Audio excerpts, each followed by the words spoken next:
Hi, everyone. Can you hear me okay? Okay. Yes. Yep.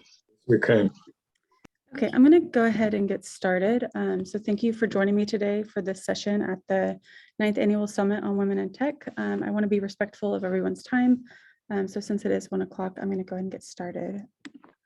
And just real quick to give an introduction for myself, I've kind of had this non-traditional path through my academic career where I've taken on this role as this artist that has turned researcher.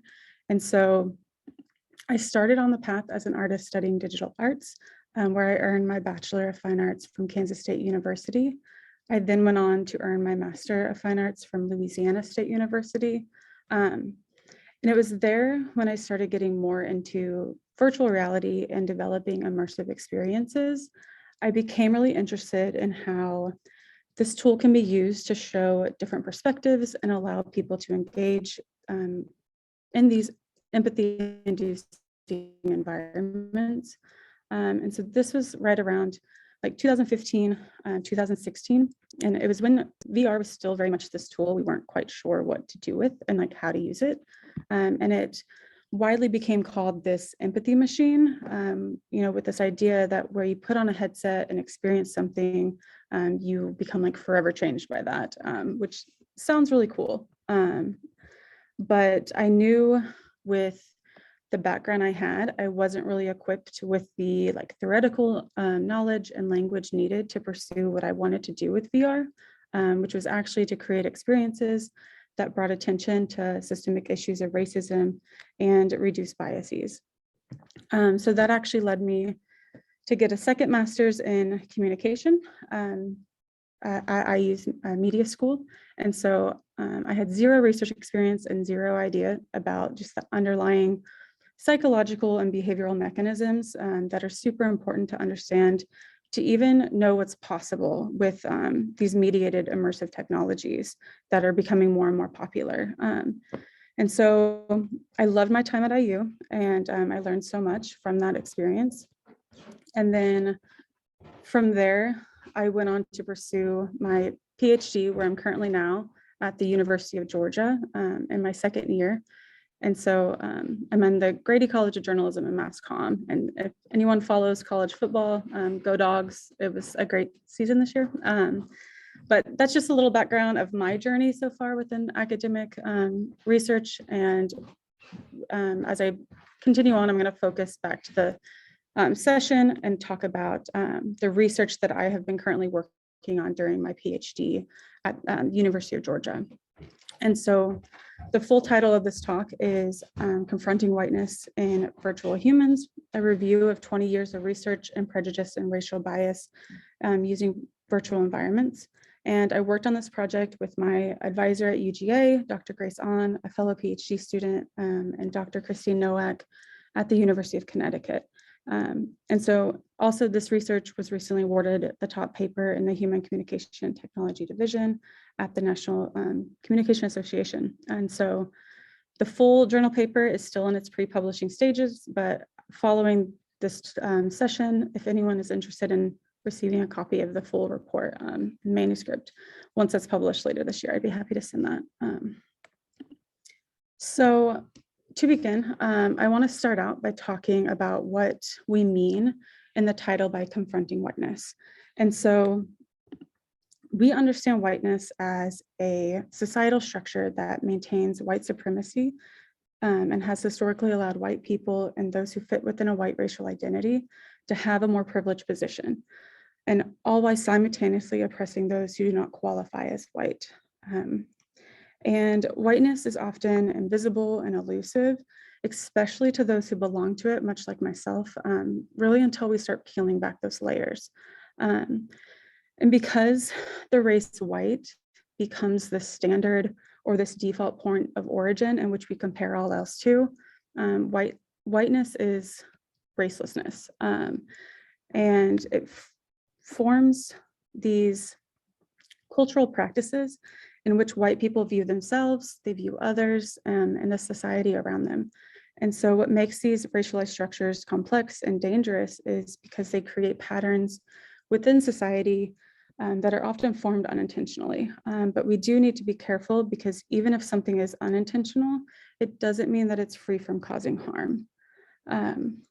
And if we think about our state institutions for a second, I mentioned 4 universities I've attended. They've all been predominantly white institutions, where demographics certainly don't represent the nation's demographics, nor even the state or the city demographics. I can look around a classroom and see people very similar to me racially. And then when I look at my professors or those in higher positions that are making those decisions, they look very similar to me in terms of race.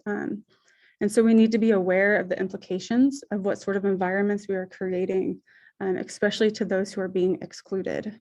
And so with this research that I'm doing, keeping in mind like the current or facade of objectivity and equity in science, we are concerned about whether current scientific practices may be contributing to existing whiteness structures and oppressing others at micro level, so via specific study findings, while also at macro levels, so via scholars and institutions engaging in these practices.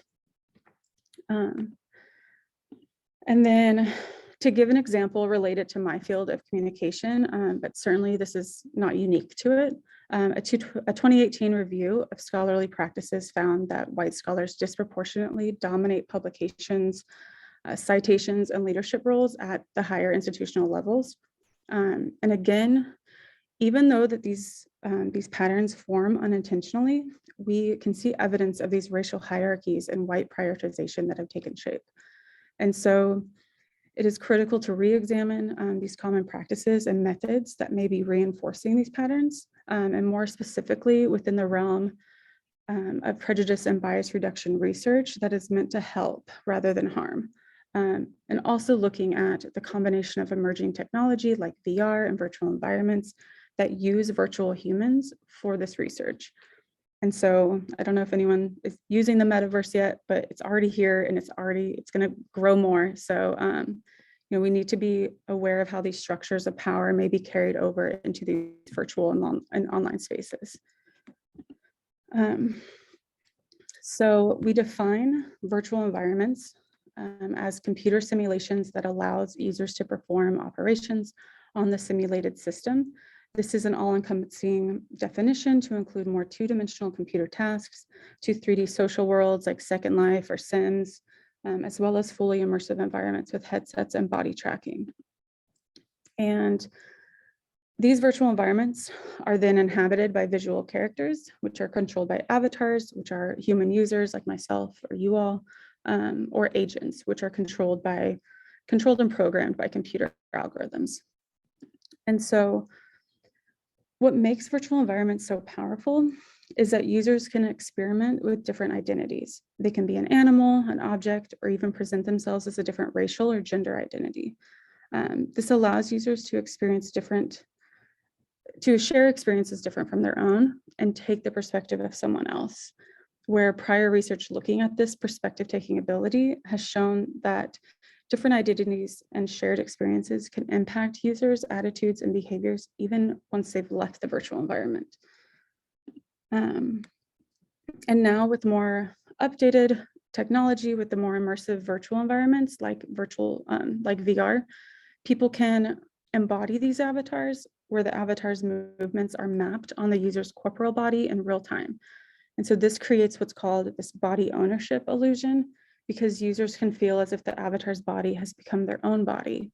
And it's common in this area of research with racial bias reduction to have white people take the perspective of or embody an avatar of a different race with the assumption that these experiences will encourage users to empathize with bias and therefore become motivated to then reduce that prejudice. Which sounds really great to put on a headset and then when you take it off, you've reduced your biases. But when we have this ability to alter our identities and share experiences at the click of a button, it is just as critical to understand the potential underlying harmful effects that these experiences introduce. And so while we know and recognize research that examines racial bias and prejudice usually come with good intentions, Researchers must be mindful of the potential harmful effects due to systemic structures of racial inequities ingrained from the colonial legacies of white domination. And so there's still questions remaining about the sustainability of altering or reducing bias when white people take the perspective or embody avatars of historically oppressed groups, and the impact of the unique capabilities of these virtual environments. And so with our project, we aimed to understand successful and unsuccessful prejudice and bias reduction efforts in virtual environments, and apply a whiteness framework to critically evaluate the current state of diversity and inclusion in this area. And so methods, just real quick, this is kind of the boring part. But to do this, we followed the preferred reporting items for systematic reviews and meta-analyses. This narrowed our initial search of articles of 6,000 studies to 68 more closely reviewed articles. And we structured our keyword search strategy as virtual environment keywords and racial bias keywords. And there's some examples there like video game, virtual reality, virtual world, and then for racial bias, prejudice, discrimination, whiteness, implicit bias. We then added a second search rule for virtual humans, avatars, and agents, because we were most interested in those studies that were making it more realistic to everyday interactions with people. And so then we only included experimental interventions, which that led us to the final 68 articles, which range from as early as 2002 to 2021. And so we're looking at 2 decades worth of research using virtual humans in virtual environments with this research. And through our findings, immediately 2 major key findings stood out. And the first being that the majority of these studies only measure if bias can be found in virtual environments, while actually very few studies create interventions to reduce that bias.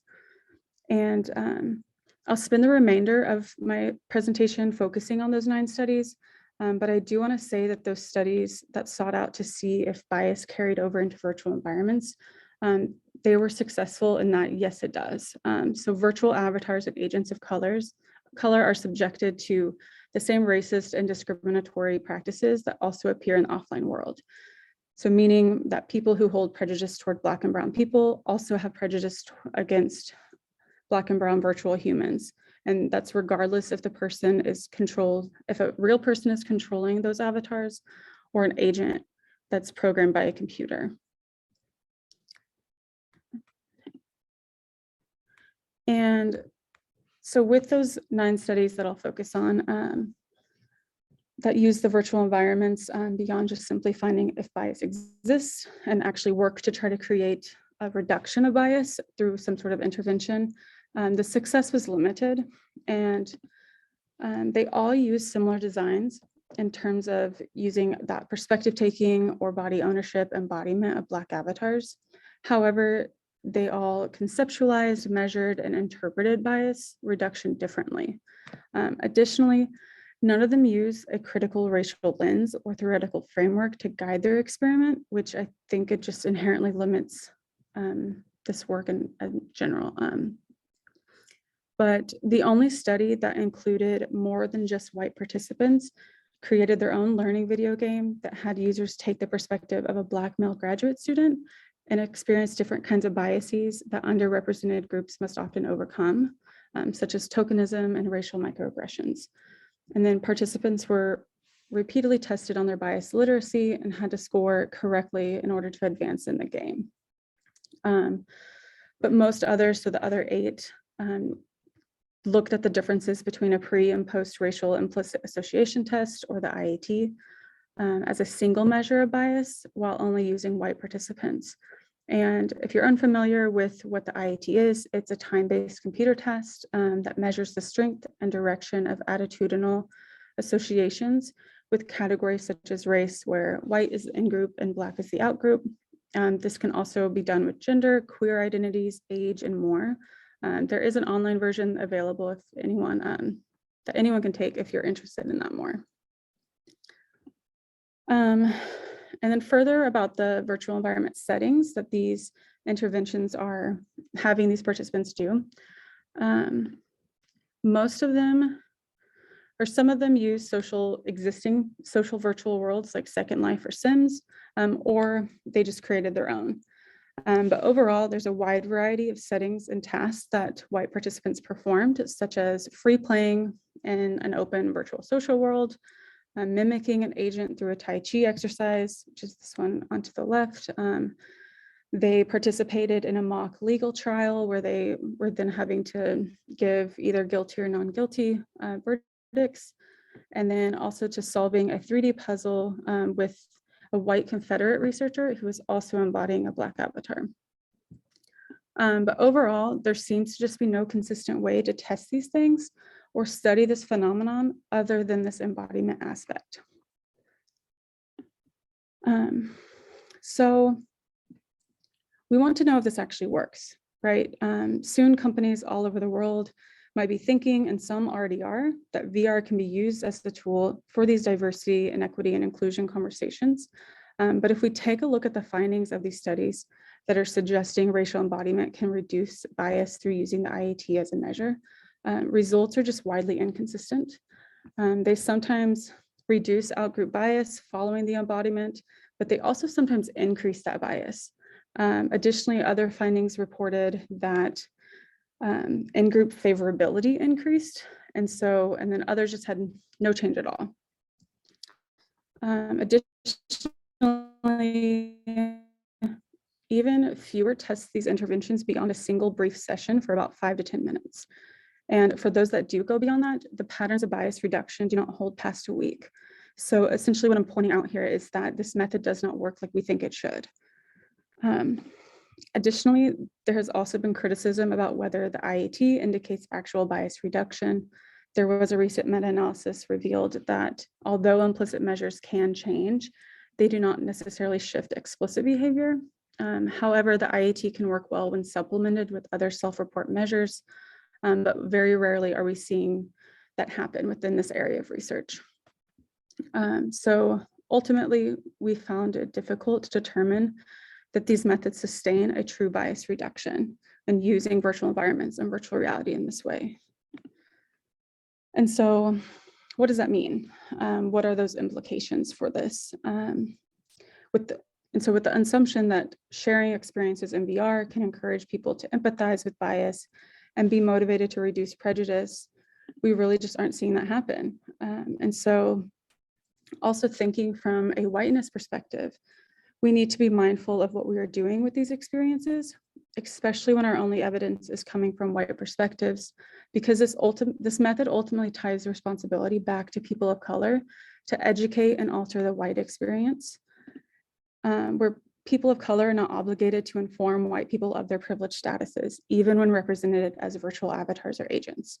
And so there's just not good reason to continue using these methods if our goal is to advance the current field in diverse and inclusive ways. And in the bias literacy learning game I mentioned before, where users take the perspective of a Black graduate student, it's different than these brief, like single session studies, and that the character has a name, a backstory, and a future goal. The character has an identity, whereas these brief body ownership studies treat the Black experience as if it's a costume to wear, where scholars have labeled similar instances of memes and GIFs as digital blackface. And so it's reasonable to call attention to this method as virtual blackface. And if you noticed as well in some of the images I've included, oftentimes the avatars used for these experiences are just the white default characters that have had their skin tone darkened. And so this goes even beyond what I'm talking about in my research to those who are creating the templates and creative capabilities of these softwares, and the need to have avatars that respectfully represent Black people and other people of color in terms of like hairstyles that are available and facial customizations. And so with these racial embodiments, white people may briefly experience how racial bias can disrupt a Black person's daily life, but whether they understand and internalize how their privileged positions in a white dominant society can support the institution of whiteness is never addressed. no one is really having to think about their racelessness and what it means to be white. And so there's just really no accountability happening here. And then lastly, just some final thoughts. We as researchers or content creators, teachers, need to be mindful and intentional when working with issues of diversity, inequity, and inclusion, especially white people like myself doing this work, because whiteness by design fundamentally limits our own understandings of race, and we cannot rely on the technology to control for or overcome these systematic inequities that are ingrained within our society. And a potential solution moving forward is that virtual environments should mimic real world interactions more, such as having interracial contact while embodying self-representing avatars. These scenarios are much more relatable to everyday life as we work together over virtual platforms, such as Zoom, and maybe soon, some already are, like in the metaverse. And so, while I know my research in particular focuses on this racialized perspective, I want to encourage everybody to think about other power structures where historically underrepresented populations are being excluded because of patriarchal and cishet normative systems that subjugate women, indigenous, non-binary, queer, and trans folk, and especially those who sit at the intersections of those unrepresented identities. And then lastly, we must all work to decenter whiteness in our personal and professional lives. And that concludes my talk, so thank you. I have a final slide if anyone wants to connect. I can open it up for questions. I see there's some chats.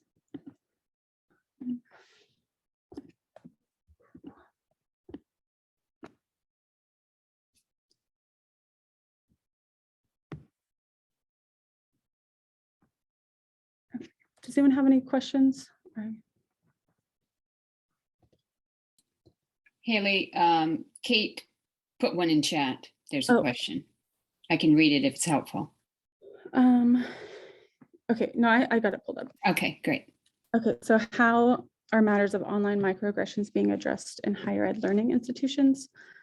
I guess speaking in terms of being a grad student still, I'm always going to answer with not enough. I think higher ed institutions should listen to grad students more, because I think we're in a unique position where we're still students, but yet we're still teaching undergrads. And we're in this unique space to be able to see some of those overlapping issues that I think maybe get missed as you get higher on into these institutional roles. And I don't know if I have, I guess, a set answer to that question, because it is a big question. I also feel somewhat, I guess, reserved on even using the term microaggressions, because I feel in some ways it limits acts of racism or sexism to being micro, and it prioritizes the comfortable ability of the person doing these actions. And so I think we need to be mindful and careful of any of these issues happening in our spaces. Oh, I see Michelle asked a question. So what first motivated me to do this work?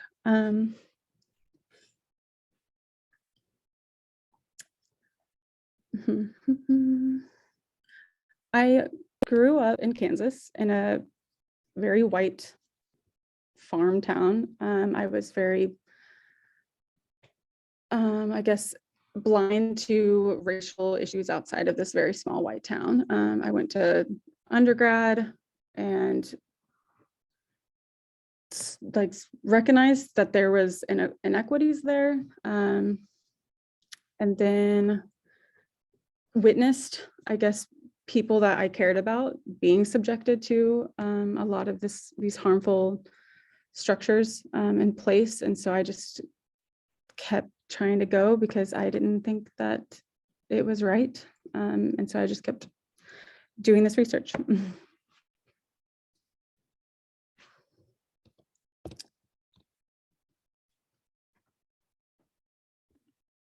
Any other questions? Hi, Haley. I have a question. Oh, hey, Jaleesa. What are your, I guess, your general thoughts on the metaverse? Like you said, like it's here and it's coming. But given all the controversy from Facebook in the past, like one thing I'm thinking about is digital redlining, where they were serving like predatory loan ads to Black people and people of color, or not serving certain like apartment ads and things like that to people of color. Do you think that they're in a good space to like create something like that, given like all your research and what you just discussed in your presentation? Yeah, so the next stages, I guess, with the metaverse are difficult because I don't trust Facebook or Meta as a company. They've shown us time and time again that they can't be trusted. I mean, I have an Oculus headset. It's what I work with. And so it is trying to dance that line, I guess. But in terms of these virtual spaces, we've seen with like Second Life and Sims and other like non-virtual social worlds that these same systemic issues get replicated in these virtual spaces. And so it's very likely, if it's not already happening, in the metaverse as well, and in these immersive spaces. And it's like, it's a hard question because I'm not sure there is an answer yet, but more or less just being an advocate for spaces that don't replicate these. Because what I like about virtual environments and virtual spaces is they can become and be anything that you really want them to be. And so they don't have to replicate these power structures that are that operate outside in the real world. But it really just comes down to who is creating these spaces, what are the capabilities of these spaces, the representation involved. And so I don't know if I have like a good answer for you, unfortunately. Thank you.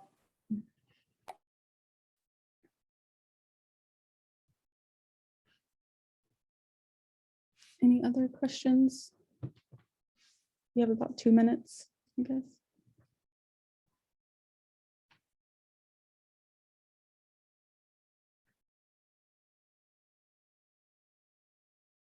Okay, so Sarah Bingham asked, is there any way to incorporate allyship in this environment? Just within the current work that I am doing now, since doing this project, I'm trying to look at how people create these spaces, because when these online spaces are primarily white and they say that we welcome everyone, essentially that is coded in whiteness, and that it is still centering the dominant group. And so oftentimes in these spaces, queer people and people of color get policed, and they have to go and form their own spaces away from this dominant group. And so I think it's about getting people in these majority spaces to understand that like we don't have to operate that way. And we need to be careful not to overstep into these safe spaces. But like learn from them so that we can replicate those same sort of policies that are in place within our spaces to make the dominant spaces safer for everybody, rather than centering everyone as a whole. I think it starts from a position where we decenter the dominant groups, and start from the ground up by centering those who have been excluded time and time again. Any other? That was a good question, so thank you. I have a quick question kind of going off of that. First off, my internet's been kind of spotty, so I apologize if you covered this in your presentation. But in terms of using the correct language, you mentioned, Meta can say things like, we welcome everybody, but, that does still say like, okay, there's mostly white people here, but hey, come on in, but it's going to be mostly us. In your research, did you come across any virtual environments that you believe did use the correct type of language and, really they were truly accepting without having to, try to convince anybody, if that makes sense? Nothing at the top of my head like stands out, because I think people just get so excited about this technology, they want to dive in. And then we have to then deal with like the repercussions and issues that come from that.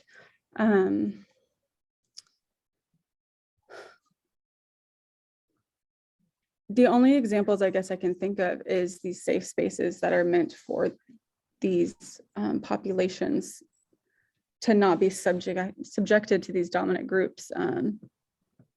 But there isn't really research that I know of out there.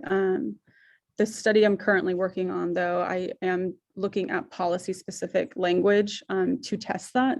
And so I'll have participants see the like sort of like colorblind whiteness coded, like we welcome everyone.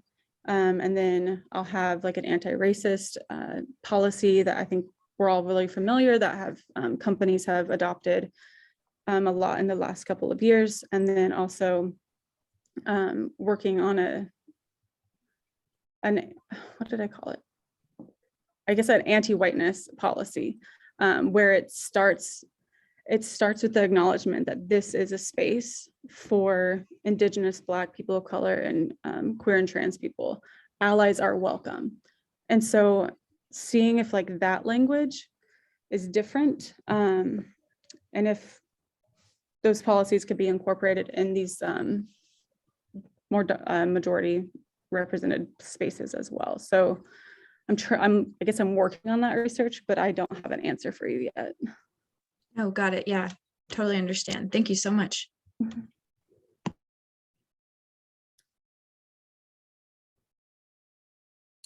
Haley, there was an earlier question. If you could drop the link, if you have it handy right now, for the instrument. Where was that? The implicit the IAT, I had asked. I found the one that hosted at Harvard. I think it was implicit.harvard.edu. Yeah, that's the one. Yeah. Perfect. Thank you. I was just curious. Mm-hmm. Sorry, I missed that in there. That's okay. Oh, I saw another question. A way you can get involved. Always supporting Black and queer creators, I guess, is always a good first step. Because most of the creators to these spaces that provide, the different clothing you get to wear, the hairstyles, they are predominantly white people creating these, and to wear these other identities are just kind of like a side project. And often people who are independent creators have to create their own. And so being a voice, I think, for getting those creators more recognition is definitely a good first step, because now there are creative teams that are dedicated to making respectful Black hairstyles that are in these virtual spaces. And so, yeah, highlighting and shedding light to those projects, I think, are good ways to get involved.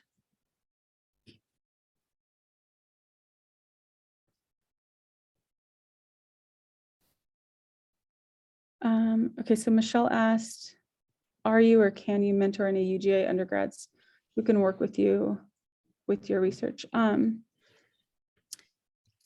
Yes and no, because as a grad student, I don't have money to have someone come in and help. And so there's an issue with, I guess, that, like an RU program. The lab I work in, and so I work under Dr. Grayson, and she has a lab, and she does do, I don't think we call it an REU, but we might, but she does work with undergrads, and she hires students from like the fine arts department to actually help create our environments, which I think is really great. And she also works with like seniors in high school that come in and help with research projects. And so, yeah, I think the younger we get people thinking about these things and involved in these things is great.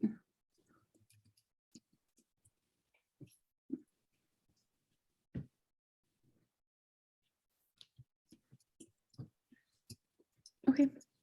Well, if there are no more questions, thank you all for being here with me today. And yeah, if you are interested in looking or a copy of the manuscript once it's published, just shoot me an email or contact me and I can make sure to send that to you.